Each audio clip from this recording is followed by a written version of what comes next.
Hello, my name is Bert Seelman. I'm 62 years old and I've been working for over 37 years in the natural health and human performance field. I've worked with many different types of people, all types of diseases, from the least to the worst, and seen many miraculous things happen according to what most people would actually say are not possible at all. I want to talk to you about our misguided perceptions of the medical field, and the truth behind what doctors are practicing and what they are not practicing. They're not talking about the health that we think of today. They were at one time, but today this has been lost. I'm talking about the health that comes from total restoration, realizing that every 4 days we have a new stomach lining. Every 28 days we build a new layer of skin. Every 16 to 18 months our body is brand new to every cell. Think about how what we put in our mouths can change who we become as this time period changes. If we're going to eat ho-hos and ding-dongs, we're obviously going to become ho-hos and ding-dongs. What I'm talking about today is intent.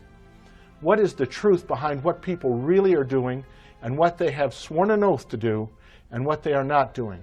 What I'm talking about today is not just the standard of care for doctors, but about the ignorance of people who think that all of these practitioners are about this person's health who walks in the door.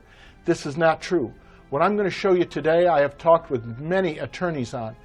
I'm about to show you that by law, most doctors and physicians today are not practicing according to their oath, and that they are doing things that are not only against their oath, but are actually crimes against humanity. I'm talking heinous, cruel, and unusual things that should not be done. Do not take me wrong. I'm saying that there are many doctors out there who wish to make things right for people, who have the right intent, but there are also more professionals out there who are not doing what they actually swore an oath to do. So I want you to consider the things I'm about to show you. You all know that they took what's called the Hippocratic Oath. Hippocrates said many years ago, "Let thy food be medicine, and thy medicine be thy food." Yes, we can change who we are, no matter whether it's cancer, or hepatitis C, or HIV. These things can all be arrested, they can all be stopped, and they can all be reversed because our body is a renewable resource. Yes, a new stomach lining every 4 days, a new layer of skin every 28, and that's right, a new body every 16 to 18 months. I've seen it happen. I want you to know today what the truth says. I'm first going to talk to you and show you the original Hippocratic Oath that was used up until 1964, and it was translated from the Greek. And for time's sake, I'm going to cut right to the chase. The old classical oath of the Hippocratic Oath for doctors said in the 3rd paragraph, "I will apply dietetic measures for the benefit of the sick according to my ability and judgment. I will keep them from harm and injustice." Please note, I will apply dietetic measures. Where does your doctor today able to tell you, or where has he practiced with you, finding out what you're eating, how to prevent the diseases from happening? You go to this man for a cure, but yet he doesn't tell you anything on how to prevent it. Could it be because it makes him money? Or more importantly, could it be because a big pharma taught him how to practice medicine, and maybe he was duped? I want you to look at the next paragraph. "I will neither give a deadly drug to anyone who asked for it, nor will I make a suggestion to this effect." Notice that they have sworn an oath that they will help you with dietetic measures and that they will help you to get well, that they will not even suggest a drug or anything that can cause harm. Yet pharmaceuticals all have more side effects and the risk of greater problems than the things that they actually work with. We all know that when it comes to pharmaceuticals, there is no such thing as a cure. Your body has not been restored with what has broken down. The pharmaceutical products that you see today only eliminate the symptom.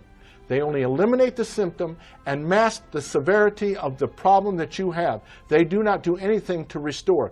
You will notice in every case when a person starts on a medication that as time progresses, they need more and more medications. Eventually, the side effects are so great and the symptoms become so numerous that you cannot determine which one has originated from the other. I want you to show yourself by going out and finding this old original Hippocratic Oath, what it says in the 3rd and 4th paragraphs. Now I want you to look at the new Hippocratic Oath. The new Hippocratic Oath has many changes. I want to bring up a point. It was changed in 1964 by a man named Luis Lasagna at Tufts University.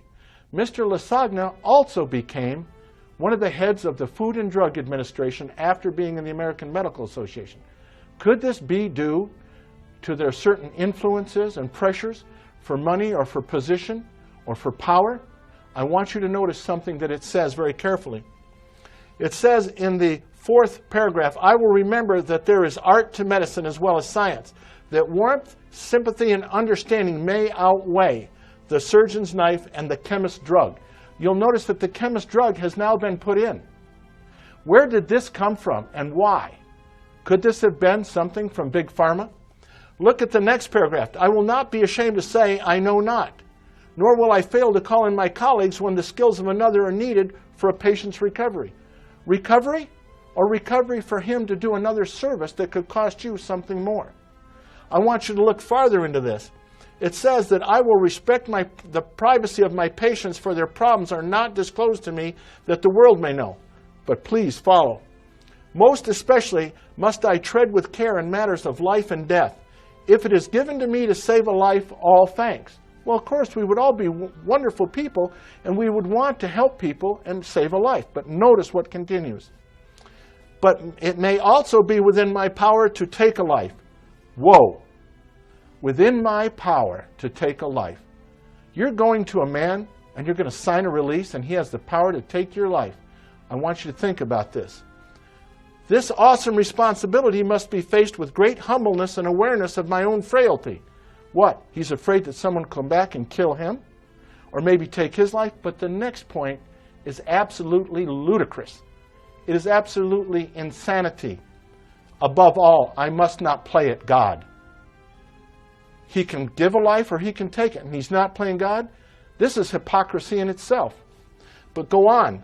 It goes down farther to say, I will prevent disease whenever I can, for prevention is preferable to cure. Now I want to ask you, cancer cannot be cured until you go back and help the self-cleaning mechanism of the cell. We've done this with too many people. I've seen it done with many healthcare practitioners. There is an actual restoration that can happen with your body because it is a renewable resource. But where are they talking about prevention? There is no prevention. In fact, Big Pharma has gone on TV today to actually sell you the drug so that you go to your doctor after hearing it on the TV and demand that you get it. But do you know the long-term side effects? Remember, once you start on a pharmaceutical, it is only masking or stopping the actual symptom. The disease itself is progressing. Shouldn't we go back and restore the body from whence it came? Shouldn't we go back to nutrition and start to do what we need to do? If you always do what you've always done, you always get what you've always gotten. I want you to notice they say, I will prevent disease. This is an oath, a solemn vow. By law, they are breaking their own oath. This is a crime against humanity. I say that such people who commit these crimes should be charged with crimes against humanity. I believe that these people are nothing more than modern paid terrorists who have licensed themselves and their organizations to put them above what we know as common sense. I'm asking you to consider these things that these doctors do. By their own admission, they are not doing what they have sworn to do. The old oath, as it says here, I will apply dietetic measures for the benefit of the sick. I will neither give a deadly drug to anyone who asks for it, nor will I suggest this effect. Make a suggestion to this effect, excuse me. Please, who is the hypocrite here? But more importantly, who's stupid? We see healing done all the time through many health care practitioners. I say, take your health into your own hands. That going to a doctor is a big possibility for you actually signing your life away. Is it about your health or is it about his money? I want you to stop and look at these things. Your health is important, and so are your loved ones. Thank you.